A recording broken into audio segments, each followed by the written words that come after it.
So the first guy I'm bringing up is a really good friend of mine, one of my greatest friends for a long time. Ladies and gentlemen, put your hands together for Mr. Brian Lax and his friend Little B.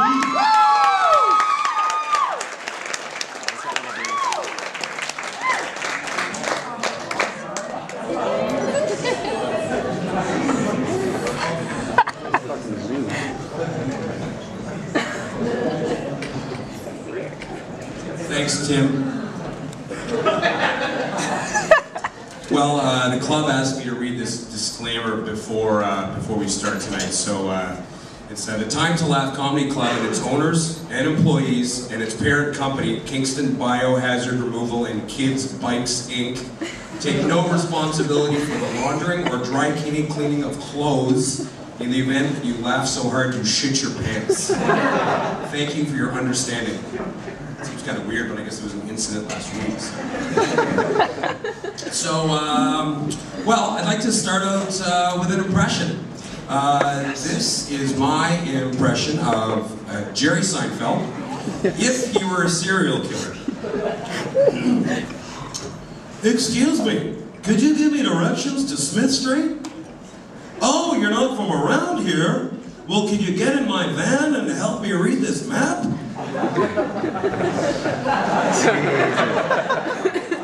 What's the deal with these knives? They're for cutting out your liver. It rubs the lotion on its skin. Seinfeld of the Lambs. So, how you doing tonight, Little B?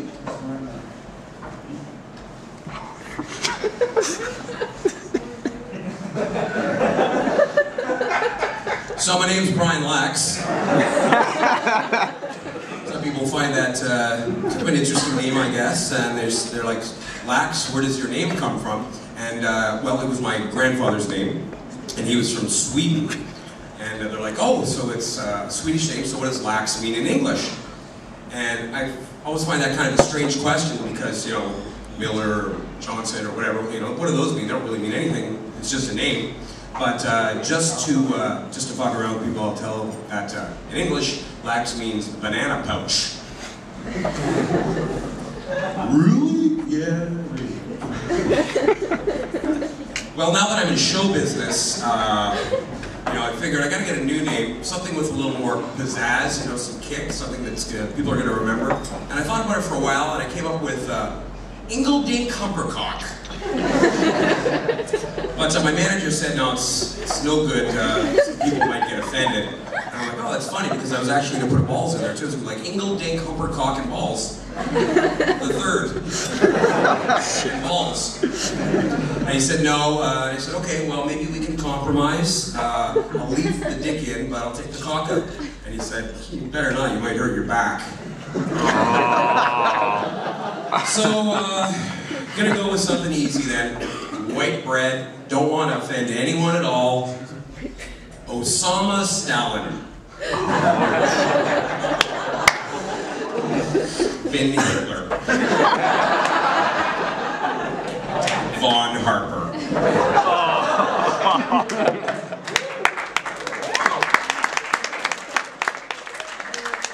So if you're looking for me on Facebook, it's Osama bin Hitler or Von Harper. Von Harper. What? How did it go? I forget already. So, I was an only child. Oh shit, eh?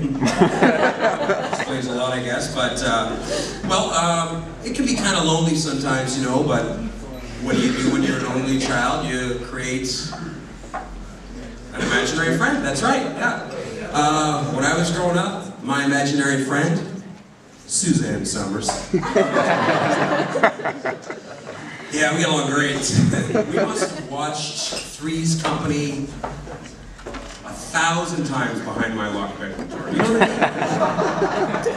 But well, there's some good things about having an imaginary friend. You know, you can blame shit on them.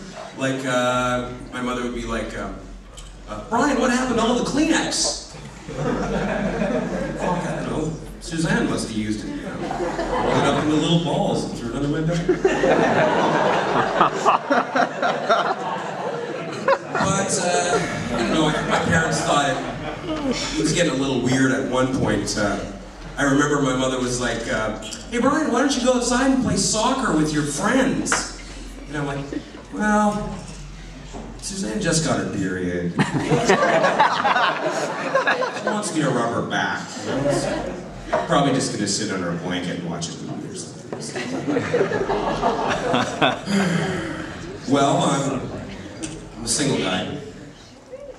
Oh shit. And, well, there's some advantages to being single, you know, like, you save money on things, like, for example, I don't have to buy condoms. Ever. Well, not never, I mean, occasionally I'll go buy some, you know, just in case condoms. You know, I'm 40 years old, I just turned 40, and I still find it embarrassing buying condoms, you know, like, I always have to buy a few other things, you know, to kind of sort of deflect the embarrassment, right? So go in there and be like, yes, I'd like to buy this gum, and these condoms, and these adult diapers. Don't want to be embarrassed. So, and then there's different kinds of embarrassment too, actually, when you're younger than when you're older. When you're younger, you think that the cashier is thinking, ooh, this guy's gonna be doing some fucking tonight. But when you're older, you think the cashier is thinking, as if nobody's fucking. I'll tell you, I'm thrifty though. When I'm buying them, I'll always grab from the back of the row. You know, like when you're getting milk? To get the ones with the latest expiry date, right? Because I'm not using them very much. So, just got back from vacation. I was in San Francisco. Went by myself. You giggling? Some of my friends, you know, that was the reaction I got from them when I told them I was going alone. I don't know, I think they must have thought I was going on some big bear, double twink, fist fuck vacation or something. It wasn't that at all. I mean, saw the Golden Gate Bridge. Went to Chinatown. Oh, okay, I mean, on the third day I met a guy, you know. He showed me around, and we had a party back at his place with 10 of his buddies. Filmed it and put it on the internet. But they're all midgets, so it's like I'm half gay, right? So I'm a bartender. I work downtown at one of the restaurants, and I tell you, I love it. Great customers, great co-workers. It's a lot of fun, but I'll tell you, there's one part of the job that I don't like very much at all, and that's when they come out with the new shooters, you know, with the stupid fucking names, like Irish Car Bomb. It's funny, eh? Yeah. It's offensive. You guys are aware that between 1965 and 2001, over 3,500 people were killed in Northern Ireland, and England, many by car bombs?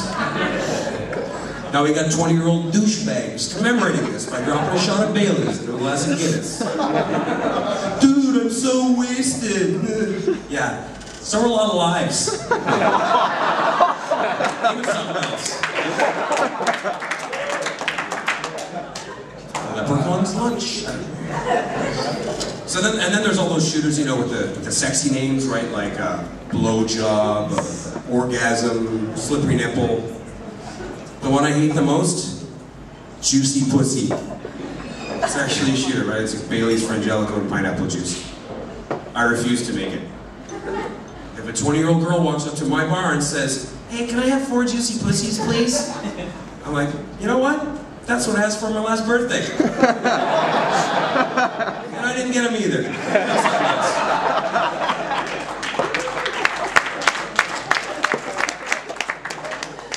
Now, juicy pussy. I am a fan. But it's something I like to enjoy in private, you know? Like, a juicy pussy is not something I want to share with 4 of my buddies at last call, you know? Because our bags might touch, and that would be gay.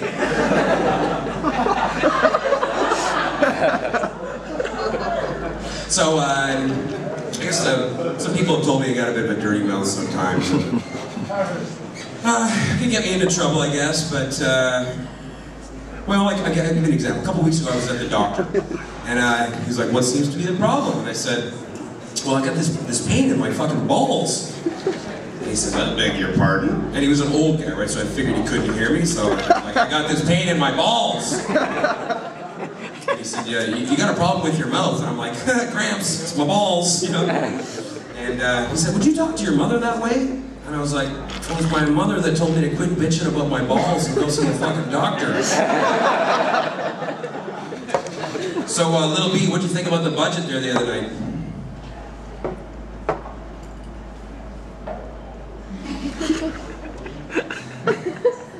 Good night, thanks.